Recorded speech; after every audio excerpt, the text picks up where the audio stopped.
Ya, Rahayu, Romo.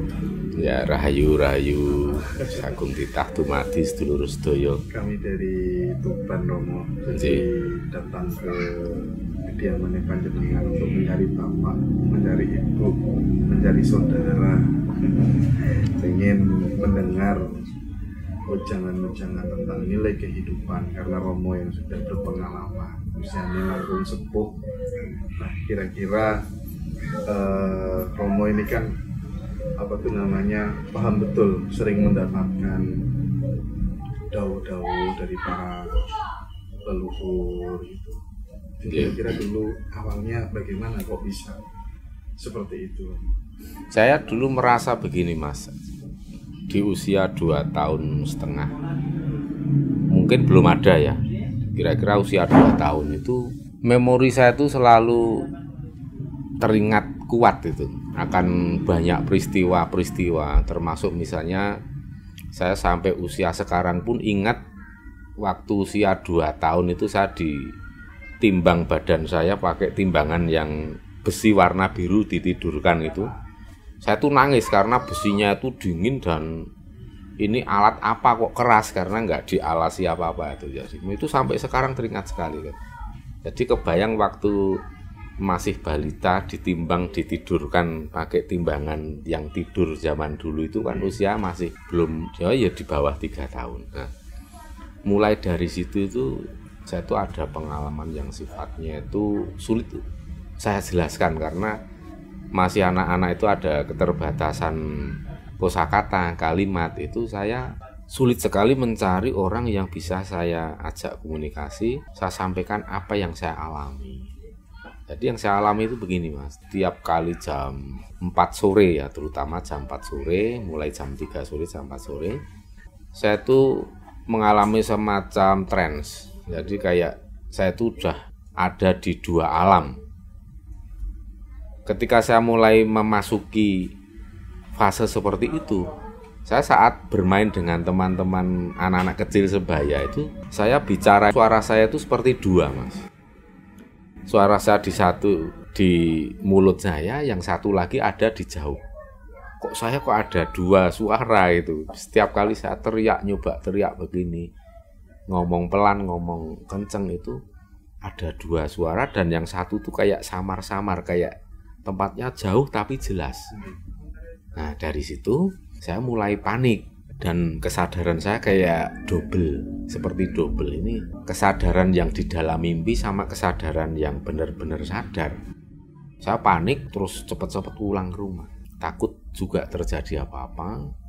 Begitu sampai rumah, saya sudah makin bingung.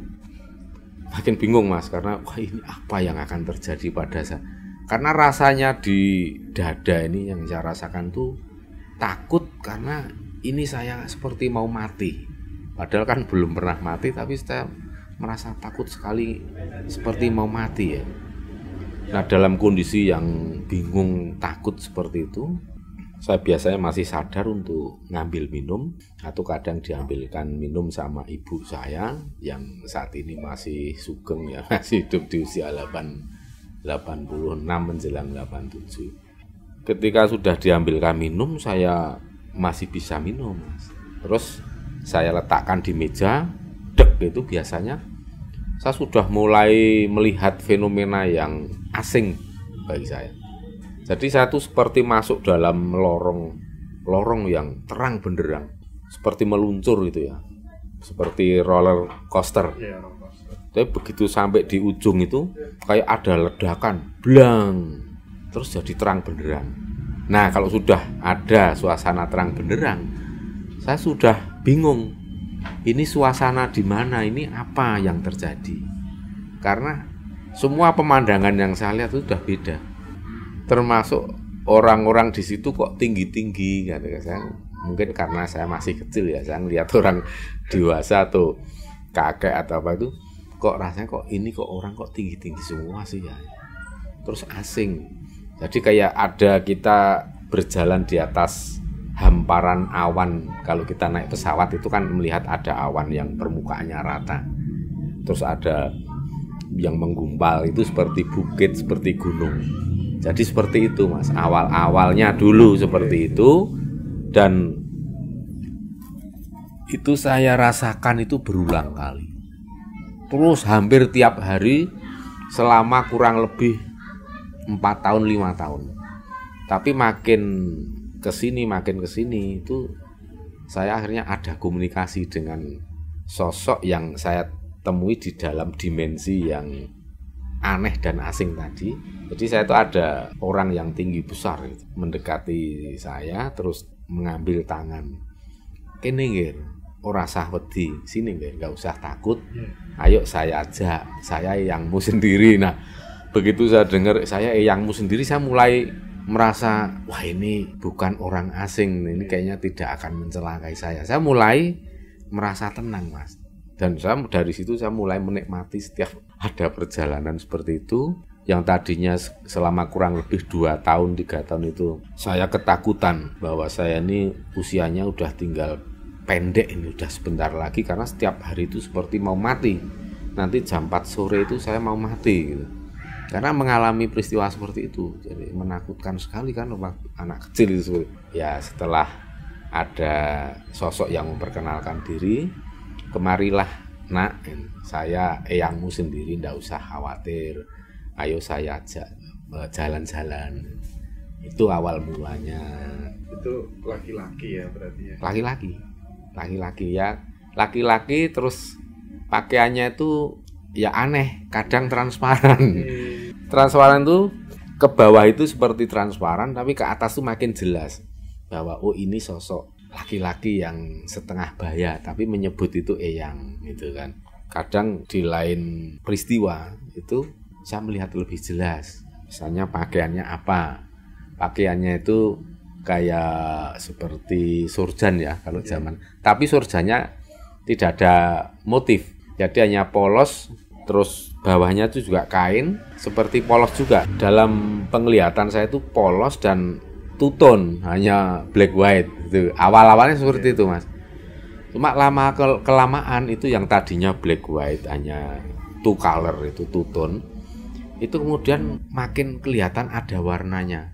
Kayaknya saturasinya kayak seperti diangkat gitu ya. Makin berwarna dan setelah saya usia 6 tahun masih terjadi seperti itu, semuanya sudah berwarna. Jadi kayak ada proses gitu ya. Dan itu seperti proses ketika saya melihat sesuatu yang sifatnya metafisik dan yang dialami oleh saudara-saudara saya yang lain. Di awal-awal itu melihat kelibatan itu hanya warnanya hitam dan putih dan samar. Tapi makin lama makin membentuk warna, bentuknya makin jelas. Tadi bentuk tubuh apa makin jelas. Terus kemudian tidak hanya malam hari. Awal itu kan jelas tuh kalau malam, kalau siang blank nggak kelihatan apa-apa. Tapi makin lama beda Mas. Makin lama itu akan makin kelihatan di siang hari makin jelas. Tadinya siang itu samar, terus hanya two-tone lagi ya, seperti pengalaman waktu kecil itu diajak berkelana sama eyang yang enggak kenal waktu itu di awalnya. Tapi sosoknya sama gitu Romo. Kalau saya ingat itu ada 3 sosok. 3 sosok. Yang awal-awal itu kayaknya sepuh banget. Terus yang kedua itu lebih muda. Nah, terus yang selanjutnya itu yang saya lihat setengah baya. Dari ketiga sosok itu pernah nggak ada yang memperkenalkan diri gitu? Yang terakhir itu memperkenalkan diri. Nah, setelah beberapa tahun kemudian, usia saya sudah beranjak 12 tahun ke atas. Yang tadi sosok terakhir di dalam pengalaman saya saat trans dan berjalan-jalan di atas permukaan awan yang aneh seperti itu, akhirnya ketahuan bahwa oh dulu yang saya yang ini yang ternyata yang ngajak saya jalan-jalan, karena beliau sendiri ngaku kowe mbiyen waktu cilik tak ajari sing jenengane lolos sukmo. Oh ngaten, jadi saya baru paham kalau seperti itu kita diajari. Dan kemudian beliau juga ngendiko kalau ini sebagai perkenalan akan adanya kehidupan yang lebih luas. Jadi yang kamu pahami waktu masih kecil hingga beranjak remaja itu mengenal lingkungan alam secara fisik. Bisa baik melalui sekolah, melalui kegiatan setiap hari di lingkungan alam. Tapi untuk lingkungan alam yang berada di dimensi yang lain, itu tujuan leluhur itu untuk membawa saya supaya kenal. Dan beliau juga pesan yang saya ingat-ingat,